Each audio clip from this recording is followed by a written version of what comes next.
Bonjour. Aujourd'hui, pour l'heure des sages, je suis allé à la rencontre de Gangamira.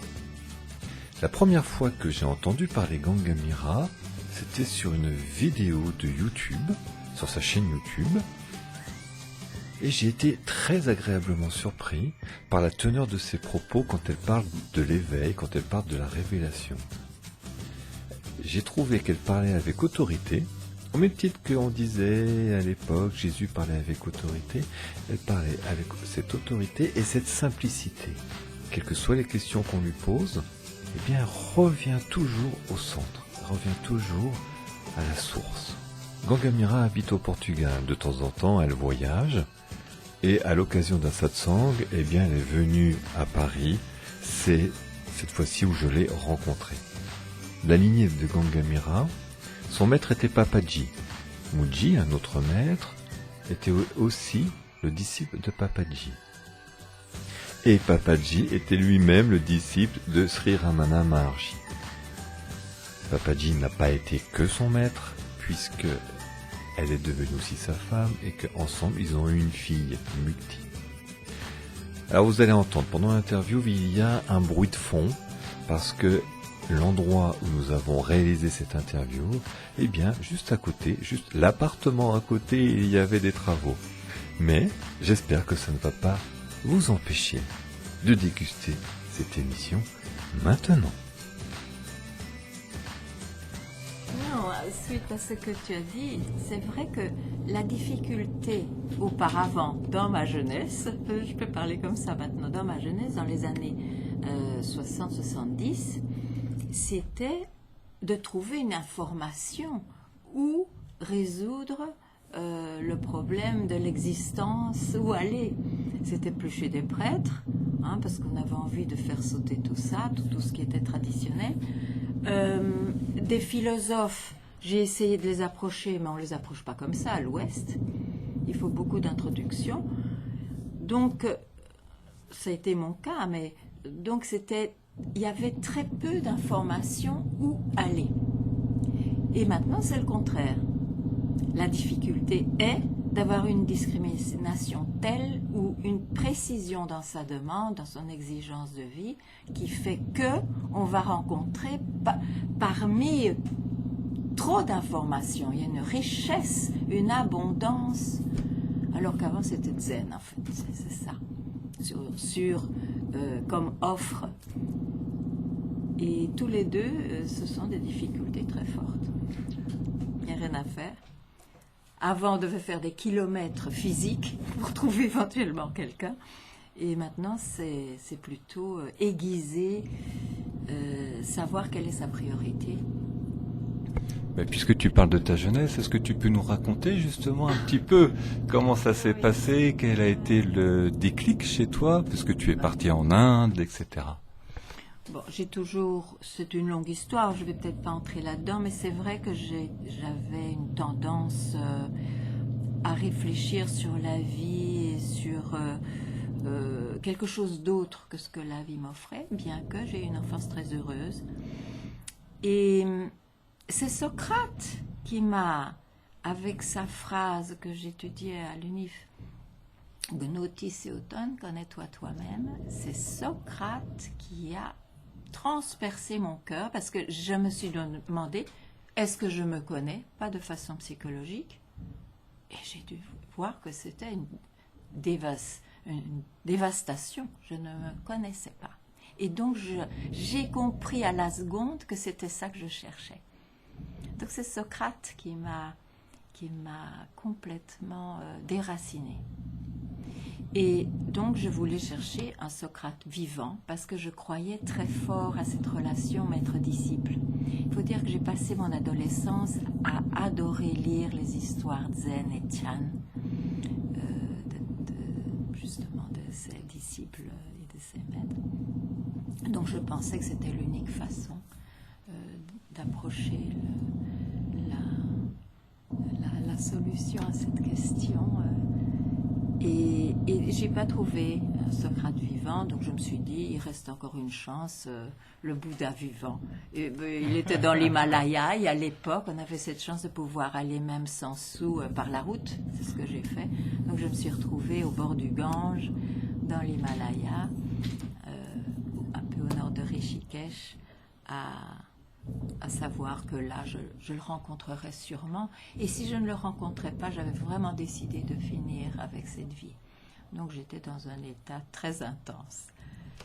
Quand tu dis finir avec cette vie, c'était quoi? C'était le suicide? Non, c'était quoi? Ou le partir, là, c'était fini. Oui, c'était ça. C'était radical. C'est bizarre.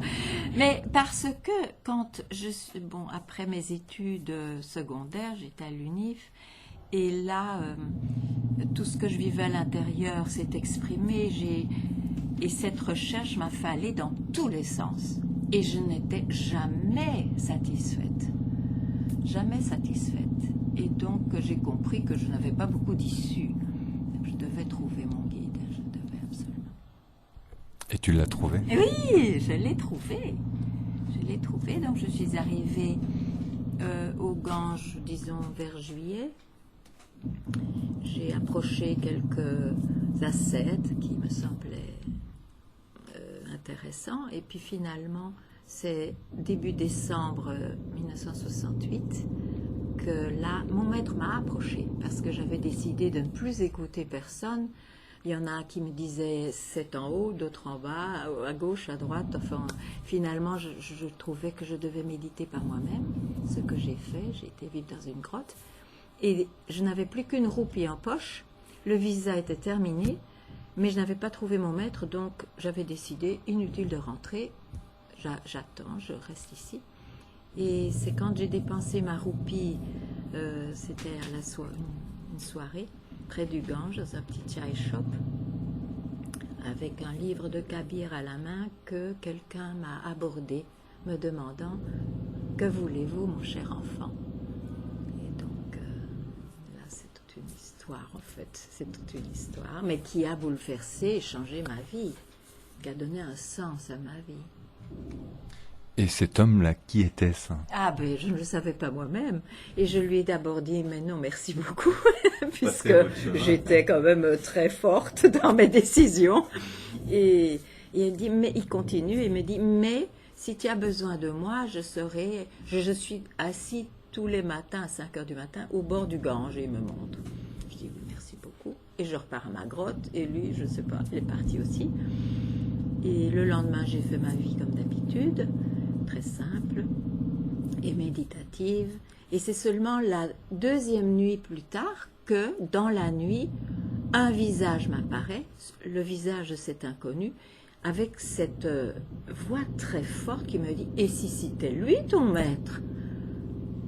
Alors je me suis retrouvée, je suis venue au rendez-vous de 5 heures du matin, il était assis là, il a eu un grand éclat de rire et je me suis assise en face de lui, donc le Gange moulait comme ça, et puis il m'a demandé « Que veux-tu ?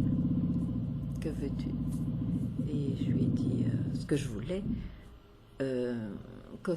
Je parle en français, la conscience cosmique, mais si vous connaissez quelque chose de plus, je veux ça, parce que je m'imaginais déjà que le mental était suffisamment limité pour peut-être pas concevoir. Et elle a dit, mais qu'est-ce que tu fais pour ça? Je dis, mais je médite, montre-moi. Et je fermais mes yeux, je ne sais pas combien de temps, toujours est-il que quand je les ai ouverts, j'étais plongée dans ce que me semblait être ce que je voulais. Et c'est si simple.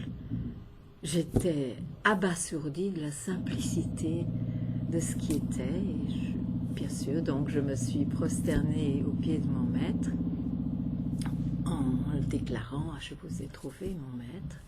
Je le connais depuis très longtemps, très très longtemps. Et puis après, les émotions se soient apaisées, il m'a dit, maintenant tu vas. Où tu vas?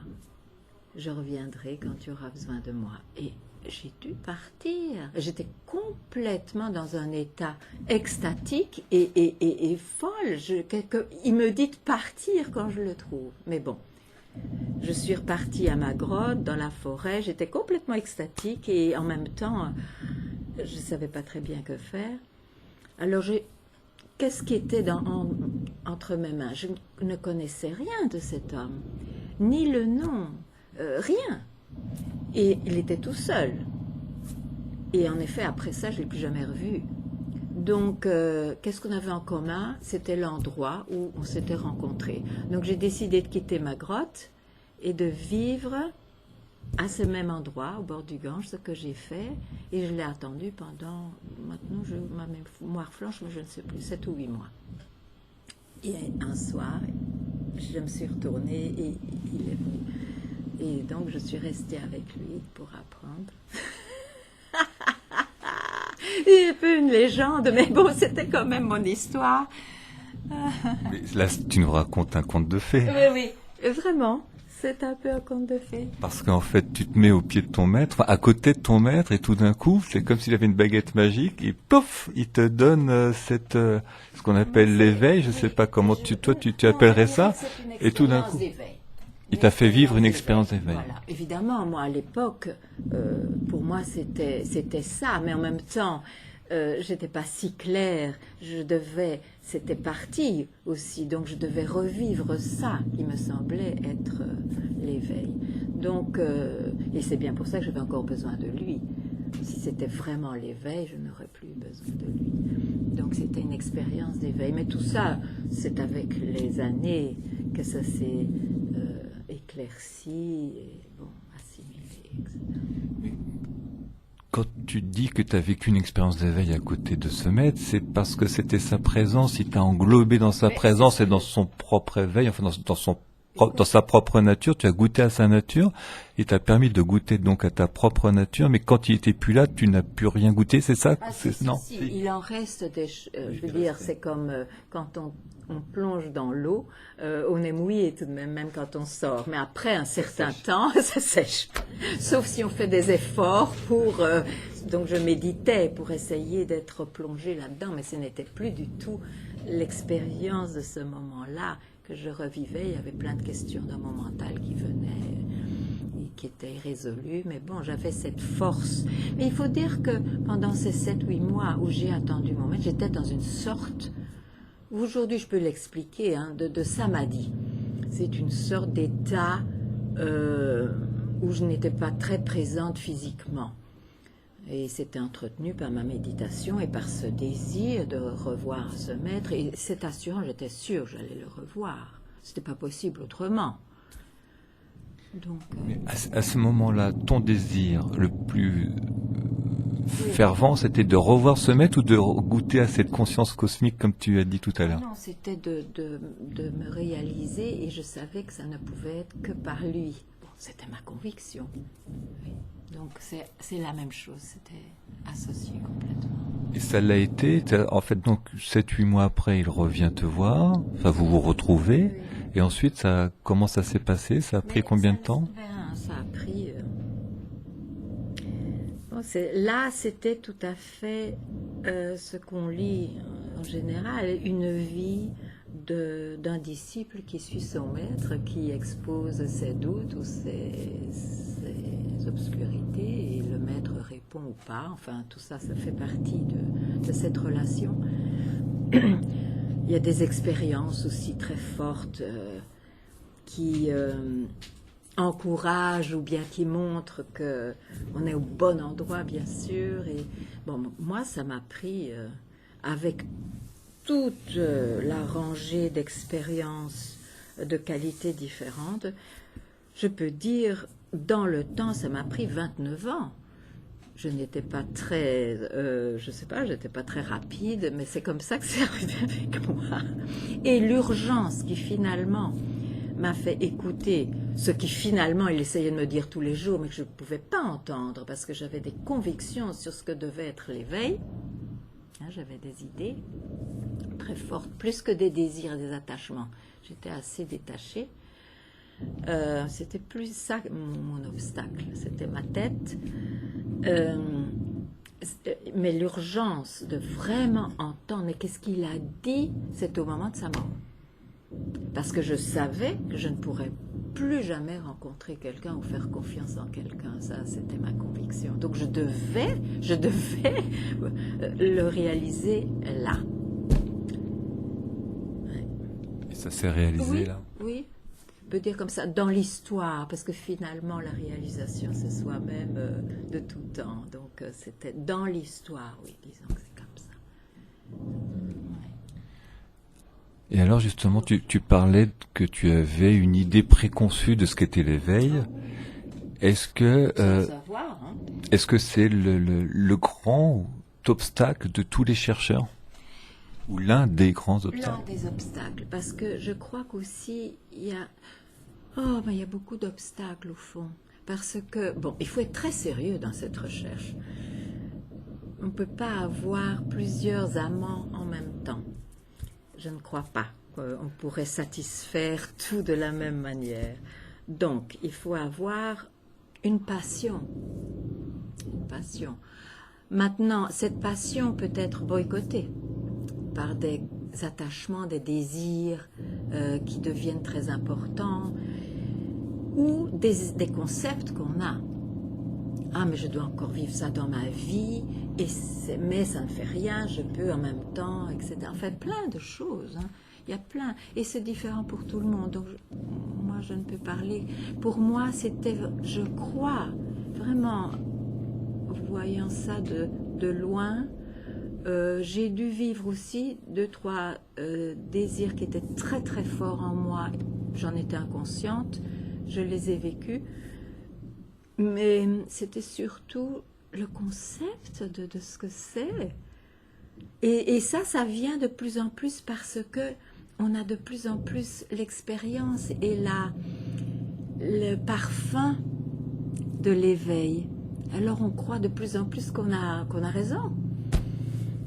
C'est un gros obstacle.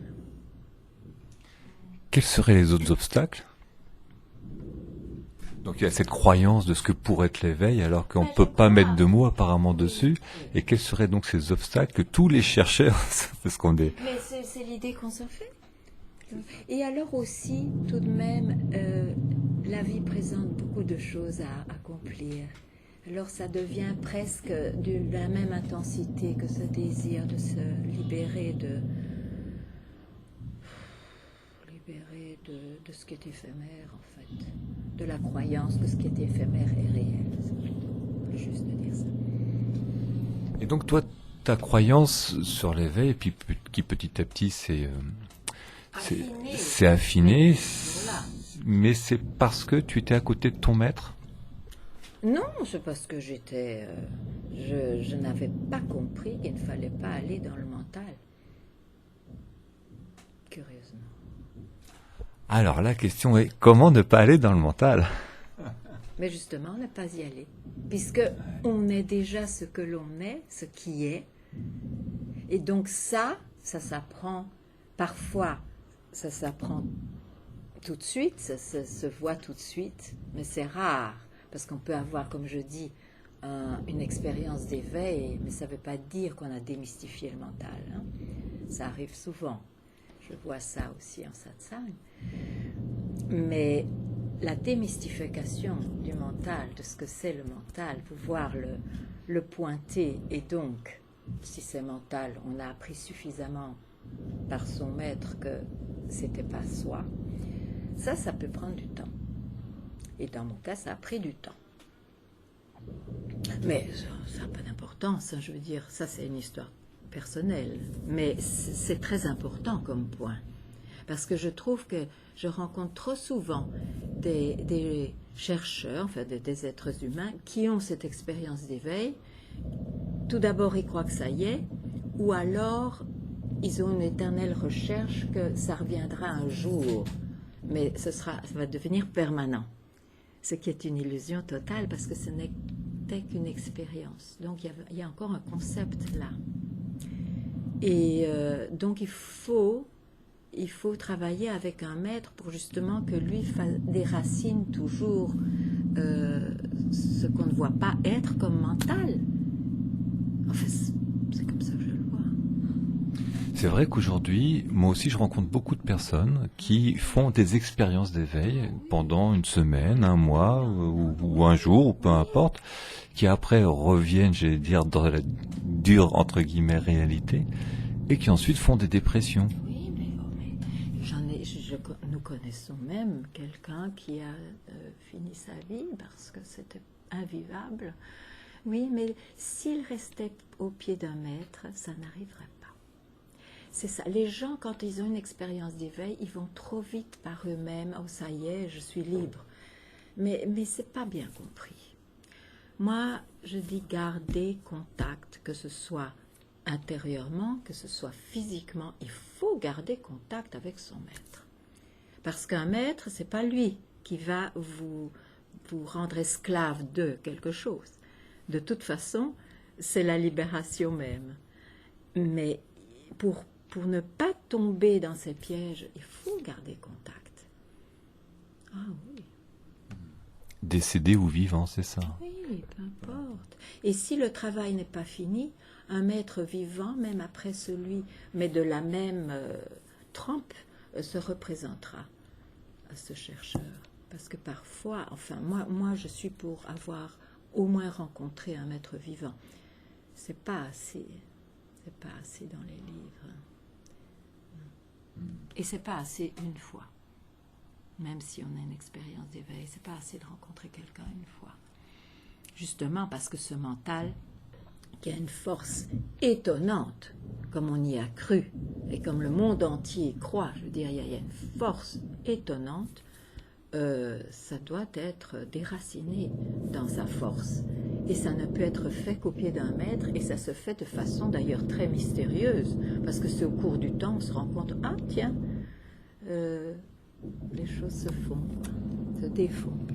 Est-ce que ça voudrait dire que quand on commence à être réveillé, je ne sais pas si c'est le bon terme, commence à être réveillé, mais est-ce qu'il y a des degrés dans l'éveil ou non? Il n'y a pas de degrés. Il y a des degrés dans les expériences. Oui. Non, il n'y a pas de degrés. Donc on peut vivre plusieurs expériences, mais entre les expériences, parce qu'apparemment tu as vécu aussi des expériences, et le fait, quand tu as goûté cette révélation, tu as senti la différence? Oh, ça n'a rien à voir. Ça n'a rien à voir. Parce que les expériences se passent toujours dans quelqu'un. Ça n'a rien à voir. Les expériences se passent dans quelqu'un et dans le temps, peut-être, c'est ça?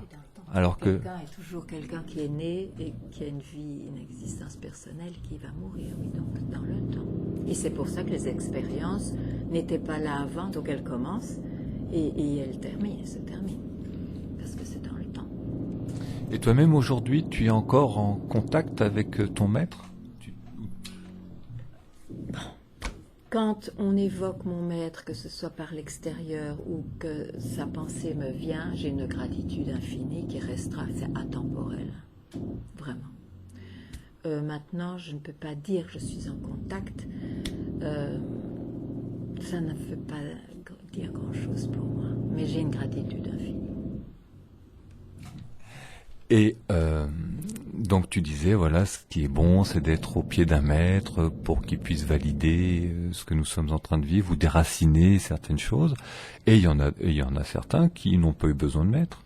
Si je pense à Sri Ramana Maharshi, lui... Hein. Mais ce sont des cas, comme dans la vie, il y a toujours une exception. Ce sont des cas extrêmement rares.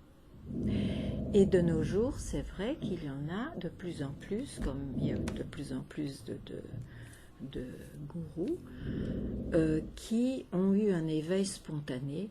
Je dois dire que je dois voir pour croire. Et j'ai eu une période, j'étais assez innocente, je crois, dans ce monde d'enseignement, puisqu'en fait, moi, j'ai vécu une vie assez simple auprès de mon maître. Et à un moment donné, quand il était parti, je me suis dit, mais qu'est-ce que tout le monde enseigne? J'aimerais bien voir ce qu'ils offrent. Et donc, j'allais les interroger. Et je me suis rendu compte que Bon, c'était peut-être pas toujours tout à fait la même chose que ce que mon maître disait, mais ça pouvait être subtil aussi. Et il n'y en a pas un, à mes yeux, que j'ai rencontré personnellement, ayant eu une expérience spontanée qui tient la route.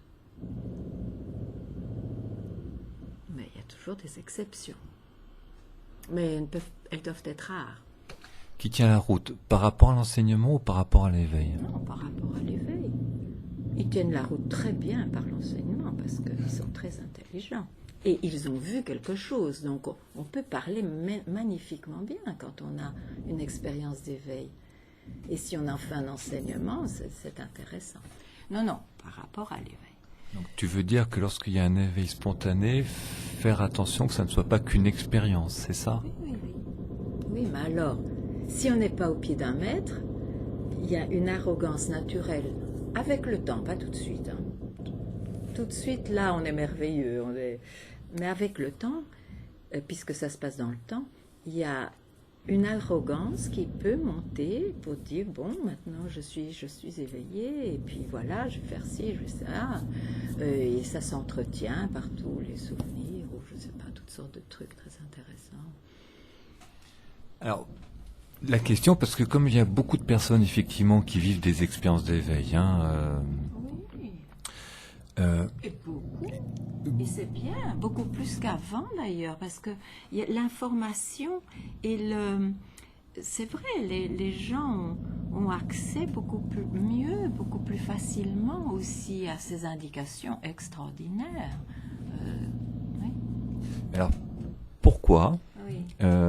certaines personnes vivent des expériences d'éveil, après ils ne les vivent plus? Oui. Pourquoi la vie leur fait goûter j'allais dire à la part du gâteau, puis après on retire ça? Ah, mais parce que souvent dans la vie, je crois que tout le monde sait ça, on a des périodes de vie très intenses, où on est beaucoup plus intransigeant, et parce qu'on est forcé par la vie, il y a des situations très fortes, donc il y a du feu. Et si on rencontre à ce moment-là quelqu'un qui peut indiquer autre chose ou expliquer les choses, pourquoi on est dans cet état et que c'est pas le bonheur ou la paix ne va pas se trouver dans ce qu'on croit, etc. On peut avoir ces instants de lâcher prise et d'intensité. Mais c'était dû à des circonstances. Alors maintenant, parfois ça peut radicalement changer la vie de quelqu'un, mais parfois alors, avec le temps, comme la vie devient un peu meilleure, parce que quand on a une expérience d'éveil, on se sent un peu mieux, même avec le temps, etc. C'est possible. La vie reprend le dessus, et les désirs, et les ambitions, et les idées, voilà, c'est ça qui éteint le feu, quoi. Alors on parlait d'enseignement. Quel est ton enseignement, toi? J'ai le chic de ne pas en avoir. C'est très connu, peut-être, de dire ça, mais alors je vais élaborer un tout petit peu plus. Je n'ai rien à dire. Maintenant, il est vrai que j'ai une passion, j'aime répondre à quelqu'un avec qui je sens qu'il y a un feu pour ça, qu'il y a une demande. Et voilà, donc à ce moment-là, je réponds. Et l'indication est toujours la même si ça s'exprime différemment selon la question. Vous êtes déjà ce que vous êtes. Et si vous cherchez, c'est parce que vous allez dans votre mental. Enfin, c'est dit différemment. Si un enseignement, c'est ça, mais je veux dire, je n'ai pas un enseignement autre. Je n'ai rien à dire. Et si j'ai à dire, c'est cette indication. C'est tout. Alors, pourquoi nous avons à passer par cette étape de chercheur? Obligatoire. Il semble que ce soit ce paradoxe obligatoire. C'est fou, hein? Oui. pas cette réponse, t'as pas la réponse Non. à ce paradoxe justement, parce que Même traditionnellement, ils disent, même si je ne suis pas traditionnelle, mais enfin, c'est vrai, ils disent on doit se réincarner dans un être humain pour pouvoir entendre qu'il n'y a rien à chercher. C'est fou, hein, c'est fou, hein, il faut l'entendre. c'est ça, j'allais dire quel est le but de l'incarnation en fait, Oui. puisque déjà nous bien, sommes ça. Voilà. Il y en a qui savent, ils ont plein de buts. Et un des buts, c'est certainement celui-là aussi, de réaliser ce que l'on est, alors qu'il n'y a même pas à le réaliser puisqu'on l'est. Mais bon, tout ça, ça fait partie d'un long chemin. Hein. Ça fait partie d'un long chemin, mais c'est vraiment un imbroglio pour le mental, parce Oui. c'est peut-être pour ça aussi, il faut perdre le mental, mais on comprend pas, quoi. C'est-à-dire, on est ça, on arrive, Oui, mais ça fait on partie oublie. de la recherche auprès d'un maître et des questions, hein, du questionnement. Comment est-ce possible? Pourquoi je vis ça et pourtant j'entends ça? Ça fait partie du dialogue avec son maître. Hein. C'est pour ça que moi j'ai eu beaucoup de chance et je le souhaite à d'autres. Quand on trouve son guide, c'est de pouvoir au moins pouvoir lui le questionner et entendre, parce que on ne peut pas apprendre par un enseignement abstrait. Hein. On peut apprendre plein de choses, mais à un moment donné, on a vraiment besoin d'un échange, qui se fait d'ailleurs pas toujours par le mot, les paroles. Hein, les mots. Alors, toi, quel est ton fonctionnement? Je sais que tu es une voyageuse, aujourd'hui tu es à Paris, demain tu es à Lyon, hier tu étais à Bali. Pas très voyageuse, non, non. Je l'ai été au début, je me sentais un peu comme plus dans l'air que sur terre et je voyageais partout dans le monde pour donner des satsangs au début, hein, les premières années. Et puis j'ai arrêté. J'avais pas envie de tomber dans le fait d'être un enseignant. J'ai arrêté et puis ça reprend toujours par soi-même et j'aime ça finalement parce que j'ai arrêté peut-être 2-3 fois. Ça reprend. Et au fait, j'adore ça. C'est comme ça. Et c'est seulement depuis 2 ans que j'ai repris un peu des voyages. Pas beaucoup, mais un peu. Parce que, il faut dire, la petite communauté, on est 40 peut-être, là où j'habite, il n'y a pas d'ashram. Chacun vit sa vie, mais on se réunit 4 fois par semaine pour le satsang. Maintenant, et j'en suis très heureuse, est assez silencieuse, puisque les questions disparaissent. Et donc, c'est très bien d'être ensemble en silence. C'est pas toujours silencieux, mais m'est venue l'idée que peut-être ce serait bien d'aller voir s'il n'y a pas quelques chercheurs autres, et pour qu'il y ait un peu un va-et-vient. Et ça se passe comme ça maintenant, mais à petite échelle. Donc, tu vis en communauté, c'est ça? Non. On vit chacun pas loin l'un de l'autre, mais non, pas de communauté. D'accord. Et là, tu as utilisé un mot que peut-être certaines personnes ne connaissent pas, c'est le mot satsang. Est-ce que tu peux nous expliquer ce qu'est un satsang? Oui. Un satsang, bon, c'est un mot sanskrit qui veut dire en compagnie de ce qui est réel. Sat, sang.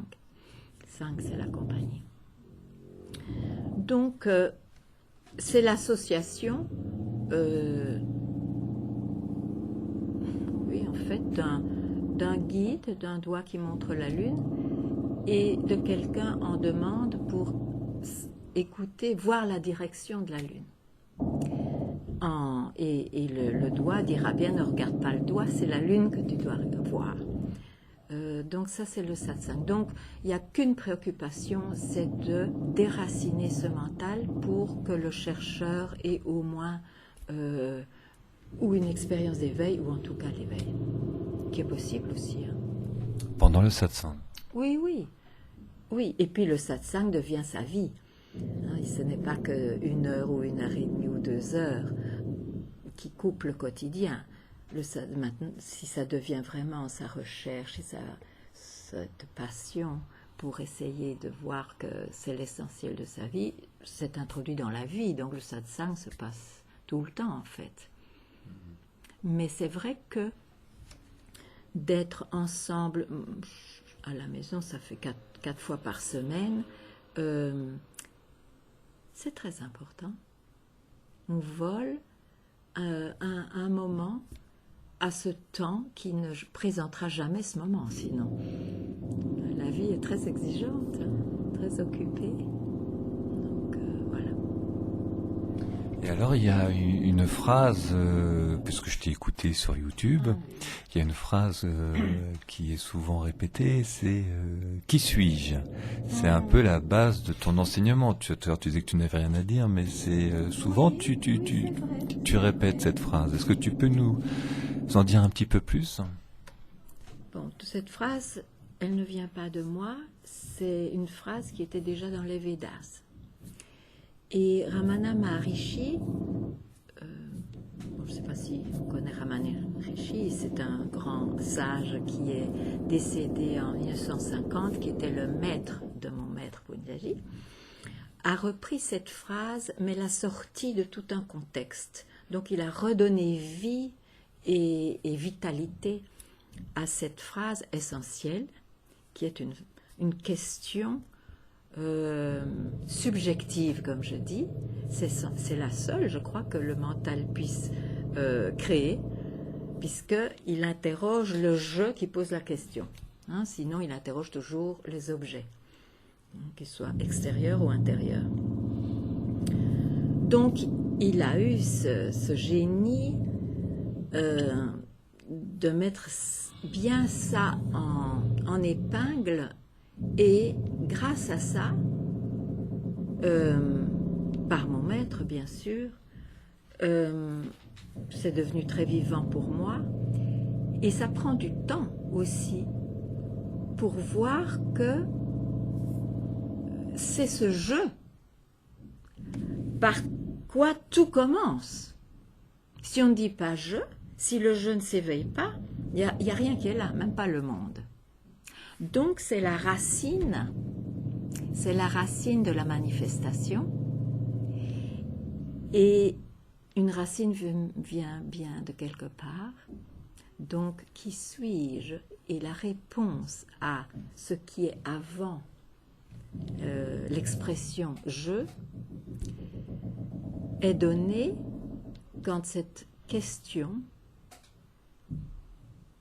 meurt, disparaît en soi. Et là, on doit rester tranquille. Évidemment, ça peut être radical en une fois, ou bien ça peut être répété encore et encore.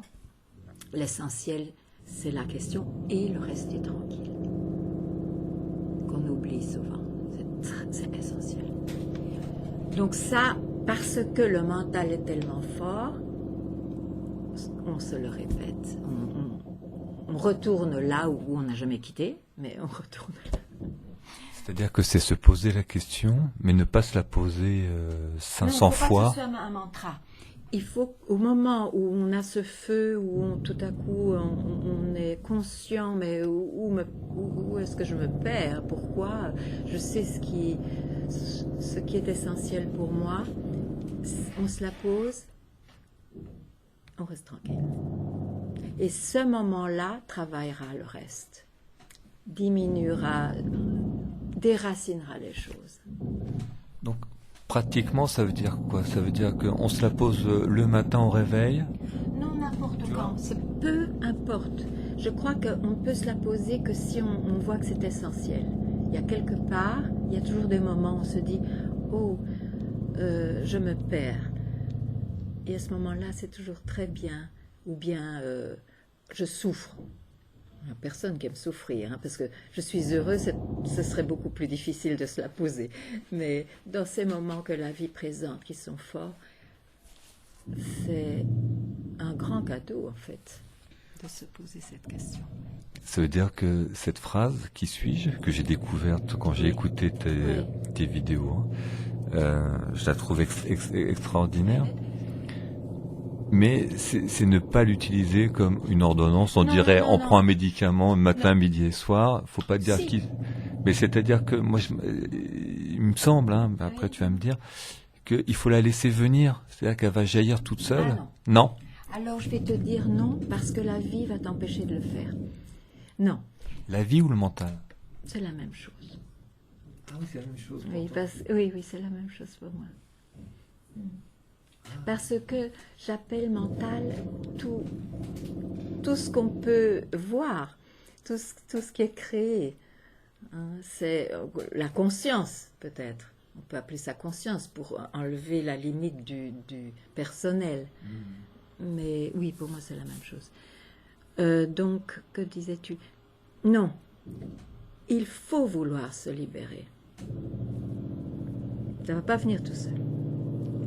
Parce que ce jeu qui est dans la vie aime vivre. Il n'a pas envie, peut-être, de se libérer même du concept que la vie est réelle. Donc, si ça vient chez quelqu'un, et on ne peut pas forcer cette recherche, hein, mais si ça vient chez quelqu'un, ne fût-ce qu'une fois, c'est une question essentielle. C'est la seule question qui peut déraciner justement ce jeu. Parce que ce jeu, il n'y a pas de problème avec jeu en fait. Le problème, c'est ce qu'on lui impose. Qu'est-ce que ça veut dire jeu en fait pour moi ou pour toi? Ça veut dire, oh, je suis femme, je suis née. Donc il y a un concept déjà qui couvre ça. C'est ça qu'il faut remettre en question. C'est énorme. Ça c'est énorme parce que le fait de ne pas être né, c'est énorme. C'est énorme. Mais on est né dans le corps et le mental, c'est ça qu'on découvre. Mais est-ce que c'est tout moi? Si je peux l'exprimer, c'est que c'est pas tout moi. Donc d'où vient, d'où sort, d'où surgit, d'où jaillit ce jeu? Et c'est là, c'est toujours là, puisqu'on est cela. Mais on confond ce que l'on est, je suis ceci, cela, au lieu de simplement être. Ou ne pas être, hein. Moi je ne dis même pas que c'est être. Oui, là aussi, hein, pour le mental, c'est compliqué, être ou ne pas être, that is the question, comme disait. Oui, d'accord. Mais là, c'est dans un contexte que je dis ça, je veux pas... Et quand tu dis, on se pose la question et après on reste tranquille. Mais cette tranquillité, se dire, être en méditation, ou alors on peut faire des actes quotidiens, journaliers, faire la cuisine, aller au travail, mais rester tranquille à l'intérieur. C'est très bien de poser cette question. Quand je dis rester tranquille, mais tu peux le voir maintenant, parce que c'est des questions de secondes. Tu te poses la question, elle disparaît quelque part. Tu restes tranquille là, ne fût-ce qu'une seconde. Tu reconnais que tu restes tranquille là. Donc, maintenant, tu ne peux plus dire que tu ne connais pas cet endroit. Et c'est là qu'il faut aller encore et encore. Tu fais n'importe quoi. Donc en fait, tu es en train de dire que ce qu'on appelle l'éveil, même les gens qui ne sont pas éveillés, ils goûtent de temps en temps dans la journée régulièrement sans s'en rendre compte. Mais ils interpréteront de façon erronée, c'est tout. Donc tout le but, s'il y a un but, je ne sais pas, c'est de goûter ça d'une manière continue et non plus d'une manière morcelée. Ah, je dirais pas que c'est comme ça. Et là, on ne peut pas décrire. Mais non, je ne dirais pas que c'est comme ça, parce qu'alors on va retomber dans la compréhension que le goût qu'on en a, un jour sera permanent. Non, non, mais c'est impossible à décrire. Mais c'est pas ça. Pareil, quand j'ai écouté tes vidéos, tu as dit restez tranquille, j'ai trouvé ça tellement, ça me parlait tellement, mais je pouvais rester tranquille en faisant la vaisselle, en faisant mon lacet, en parlant à... Bon, tu vois, par exemple, je suis allé à une soirée il y a quelques jours, je me suis ennuyé, et même il y avait un énervement à ce que j'écoutais. Mais en même temps, à l'intérieur de moi, j'étais d'une tranquillité, je veux dire zen, sereine. C'est-à-dire que comme s'il y avait un extérieur de moi qui était agacé d'être là, et une intériorité qui était totalement tranquille. Mais tu sais, je suis très contente que tu soulèves ça, parce que ça enlève le concept que celui qui est éveillé, nécessairement, par son corps et son mental, exprimera rien que l'harmonie et tout ça. Non, pas du tout, ça n'a rien à voir. Ça, c'est attaché par la naissance, le passé, sa propre vie, je dirais. Quand tu dis ça, pour les auditeurs, c'est le corps, hein, parce que tu montrais ça, non? Le corps, oui, le corps et le mental, hein, personnel. Ça continue ses habitudes, bonnes ou mauvaises, hein, et ça réagit aux circonstances et tout ça. Ça ne veut pas du tout dire que la personne n'est pas tranquille. Et c'est pour ça que c'est très difficile de rencontrer un maître. Parce que si on le juge par ce qu'on voit, il peut sembler moins illuminé que certains saints qui ont une aura d'extase ou de beauté. Pour ça, moi, je suis très zen, hein, très chan. Hein. Et ça, c'est important de le dire que, justement, un maître peut être en colère, peut avoir des maladies, très peut être... essentiel, parce que c'est un concept que les gens ont du mal à lâcher, parce que ça fait partie des archétypes, des idéaux humains. Eh bien non, on ne va même pas atteindre cet idéal-là. On doit tout laisser tomber. C'est ça la libération. C'est pas autre chose. Et oui, mais pourtant, nous, on a des croyances. Hein. Ah, mais on va enlever tout ça parce que ça fait souffrir. Ça fait souffrir les croyances. C'est pas Il n'y a pas quelqu'un... si Jésus ne me dit pas que Jésus se mettait en colère, que Jésus aimait trop... je sais pas quoi. Il y a des êtres qui sont plus paisibles que d'autres et plus gentils que d'autres, hein. Je veux dire ça, et bien sûr, si tu tombes sur un maître qui est justement tellement, oh là là, qui est le modèle, je veux dire, Ramana est un peu comme ça dans l'idée des gens, hein. Bon, mais je dois dire que, je dis toujours c'est une boutade, mais il y a quelque chose de vrai, je suis très contente, j'adore Ramana, mais je suis très heureuse d'avoir rencontré mon maître qui, lui, était un homme baroque dans son expression. Il pouvait être tout. Donc, je suis très heureuse parce qu'il a déraciné ce concept du saint illuminé. Ça peut exister, mais c'est rarissime. Hein. Le deux à la fois, quand même. Ton maître se mettait en colère, il avait des peines, il avait des tristesses. Oh, ben, tout ça, je sais pas, il était quand même assez discret à ce sujet, il était secret, mais je veux dire qu'il réagissait aux circonstances, ou il répondait peut-être, c'est mieux de dire comme ça, et il avait son caractère, et on prenait ça évidemment comme enseignement, hein. Mais c'était pas un maître, un saint, c'était pas un saint, dans l'imagerie qu'on se fait, évidemment. Alors, enfin, je sais pas, je crois que c'est vrai. Oui, il y a une imagerie du maître qui est stoïque, oui, qui est toujours rien ne l'atteint et qui est toujours bienveillant. On a de très beaux exemples, Ananda Mahima, hein, ou Chandraswami en France, et sont l'image que les gens rêvent de rencontrer et de suivre. Ce sont des saints. Toi, tu es une sainte? Oh, alors là... Viens vivre avec moi un jour, tu comprendras que je ne le suis pas du tout. Pas que je m'en fasse une gloire, mais je ne le suis pas, non. Non, mon maître m'a bien montré que, bon, ça aurait été peut-être très bien que je sois sainte, mais je ne le suis pas. Il faut devenir un saint. Hein? Ou bien, il y en a qui sont très jeunes peut-être, je ne sais pas. Mais toujours est-il que c'est dans la personnalité, la sainteté. La libération, c'est tout de même de déraciner cette croyance que, en réalité, on est personne. C'est ça, donc bien faire la différence entre être saint et être libéré. C'est très important, je trouve, parce que là, il y a beaucoup de confusion.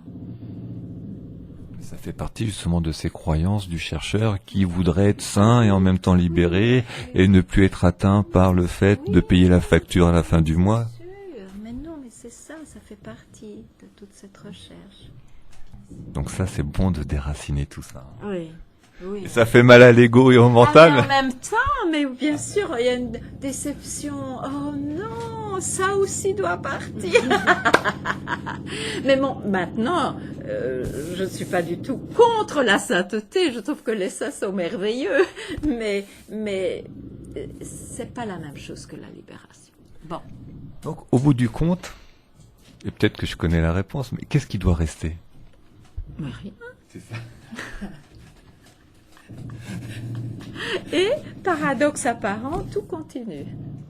C'est ça, c'est-à-dire que rien ne reste et le tout apparaît, c'est ça, enfin, si on peut résumer. Oui. Tout vient du rien. Et de toute façon, rien, c'est aussi la réponse la meilleure que puisse donner un mental qui s'est apaisé. Mais en fait, on ne peut pas expliquer ce que c'est. C'est tout et rien. On ne peut pas expliquer. Alors, moi, à chaque fois, j'entends aussi dire, mais en fait, on ne décide de rien dans la vie, c'est la conscience, enfin, je sais pas si c'est le bon terme pour toi, hein, mais on va dire la source, peu importe, Dieu, qui décide ce qu'on va faire, etc., etc. Est-ce que toi, tu es d'accord avec ça, ou est-ce que... Alors, ça, on va tout mélanger, le libre arbitre, le... Je vois où tu veux en venir. Ok. Bon. J'aimerais bien dire... moi je ne suis pas très articulée, donc je vais dire succinctement ce que je pense de tout ça. En réalité, on ne contrôle pas grand-chose, ça c'est sûr. Mais avant d'être en réalité, on est quelqu'un. Et ce quelqu'un,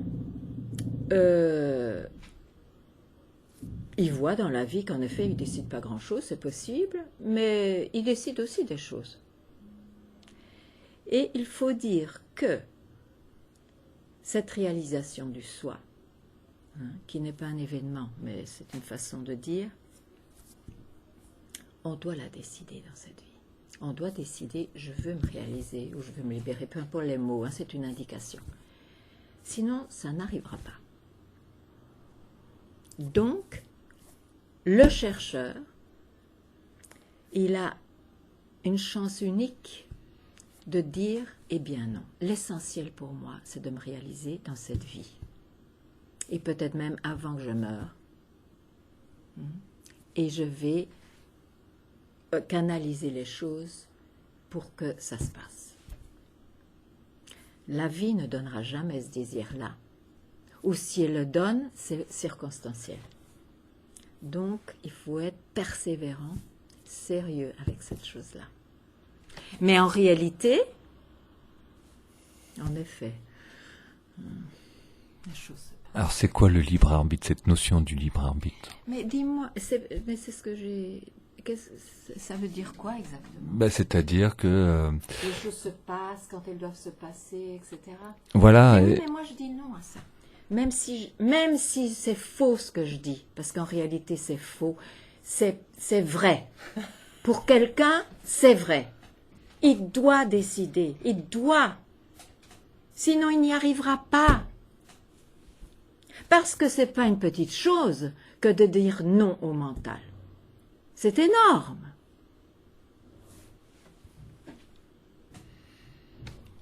Alors c'est ça aussi qui est étonnant. Non mais, tu vois, il y en a qui vont avoir cette démarche, cette recherche. Oui. Et d'autres qui ne l'auront jamais. Mais ça fait rien. Ça fait rien. Ça fait rien. Mais écoute, tout le monde recherche à être heureux. Maintenant, il y en a qui ont cette voie du monde, voilà, une voie en fait en général, qui ont des plaisirs, des peines, c'est la vie. C'est la vie. Il n'y a pas nécessairement cette recherche ontologique qui leur vienne. Mais ça ne fait rien. Maintenant, pourquoi je dis ça ne fait rien? Peut-être parce que, de toute façon, c'est une préoccupation mentale, cette réalisation du soi. Parce que tout le monde est libéré. Tout le monde est libre. Tout le monde est lui-même. Évidemment, il y a un mental qui le sait, l'autre pas. Ça fait la différence. Et en fait, si on a une vision globale des choses,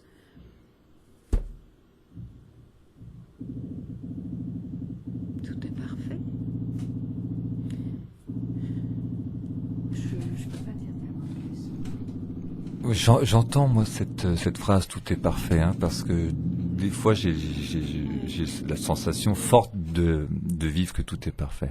Et en même temps, c'est vrai que si je prends un peu les actualités dans le monde, la guerre, les ceci, les cela, il y a quand même cette notion du bien et du mal. Alors, est-ce que cette notion du bien et du mal, on en est aussi prisonnier? Est-ce que c'est aussi une croyance? Est-ce que tout est parfait, tout est juste? Et celui qui va tuer son voisin pour X raison, c'est aussi juste à un certain niveau. Mais nous, au niveau, j'allais dire humain, c'est pas juste, etc., etc. Tu vois? Écoute, vraiment là, celui qui tue est le même que celui qui est tué. Ça, c'est la vérité. Maintenant, si tu parles de humainement, c'est sûr que y a le bien, il y a le mal. Hein. Mais c'est ça, tu vois, c'est pour ça qu'il faut bien déterminer sa recherche. Parce que si tu veux sauver le monde, il y a des tas de manières d'essayer d'apporter le bien dans ce monde. C'est une chose, mais ça demande toute ton énergie et il faut y croire.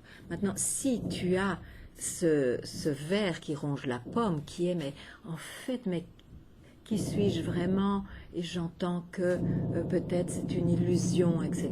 Tu ne peux pas faire autrement non plus que d'avoir cette recherche. Donc, pour celui qui a ça, qu'il aille à fond dans cette recherche, et il verra que selon les circonstances, bien sûr, il va réagir, j'espère, de façon à apporter plus de bien que de mal. Ce serait impossible de faire même autrement.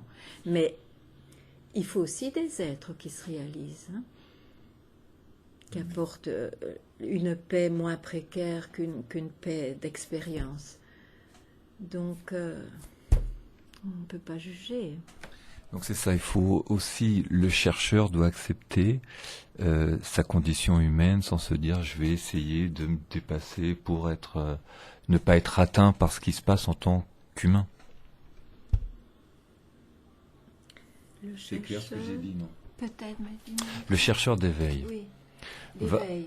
qui a entendu que tout est juste, tout est Oui. parfait, donc il va Malgré avoir, le grand scandale humain, oui. il va voir une scène, il va se dire de toute façon, moi je n'interviens pas parce que tout est juste. Donc ça, il faut aussi dépasser. Moi, je trouve que il est tout à fait naturel de répondre. On dit en français to respond, de répondre, de réagir aux circonstances, bien sûr. Mais c'est une réaction. Et puis pour le sage, disons, après c'est oublié. Parce que tout ça, c'est quand même dans le monde des apparences, il a vu ça. Mais il ne va pas rester à ne rien faire s'il y a quelque chose qui se passe et qui peut intervenir. Je veux dire, non. Ça, c'est des mécompréhensions ou des concepts vraiment à déraciner. Ah ben oui. Il y en a beaucoup de concepts à déraciner. Beaucoup, c'est fou. Mais on en a accumulé. Hein. Et chaque fois, on trouvait qu'il était bien, juste. Oui, mais bon, c'est comme ça. Comme ça. Mais en fait, il n'y a pas tous les concepts à déraciner, c'est ça. Allons à la racine, c'est beaucoup plus direct. C'est pas nécessaire de les... Bien sûr qu'au cours de la recherche, ça se fait naturellement que de concepts tombent, ou bien qui sont vus comme des concepts et on est encore attaché, mais enfin, il sera aussi laissé tomber. Mais c'est toujours pour revenir à la racine, parce que sinon on n'aura pas assez de temps pour enlever tous les concepts en soi. Hein. Ce sont des couches archéologiques, là, dans le mental. Oui. Donc il faut retourner à la racine. Je. Donc en fait, à chaque fois qu'une croyance arrive, Oui. se dire... Qui a la croyance? Qui sait? Et alors on voit très bien de plus en plus ce qu'est le mental. Alors on ne touche pas au mental, il fait ce qu'il veut, il a sa vie, mais au moins ne pas se confondre pour un mental. Quand je dis mental, j'englobe tout, moi. Hein. Mental, ego, c'est ça? Oui, tout. Est-ce que tu veux rajouter quelque chose? Bon, j'étais heureuse de te rencontrer. Ouais, moi aussi. Bon, j'encourage, c'est vrai, j'encourage celui qui a ce feu d'essayer de trouver autre chose que ce que le monde offre, Et ce n'est pas du tout une échappatoire, hein, parce qu'il y a aussi cet argument, mais c'est égoïste comme recherche. Non. Puisque, comme je dis, le corps et le mental, de toute façon, va réagir aux circonstances. D'aller à fond dans cette recherche de libération, et peut-être justement, l'état du monde va peut-être créer une urgence. Hein. Mais j'encourage, je trouve d'ailleurs que c'est impossible sans maître vivant. Donc vraiment chercher un maître, ne pas lire que les livres. Non, ne pas lire que les livres. Je crois que chercher un maître, peut-être pas, mais voir en soi si c'est la priorité et quelle demande on a. Et selon ça, le maître approprié apparaîtra. Donc c'est ce qu'on dit, quand le disciple est prêt, le Oui, maître oui, apparaît. Oui, oui, c'est très vrai.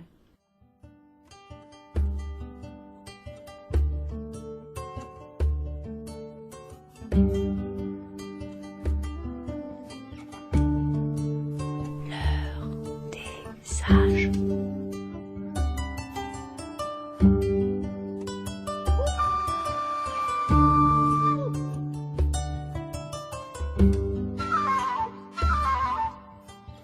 L'heure des sages.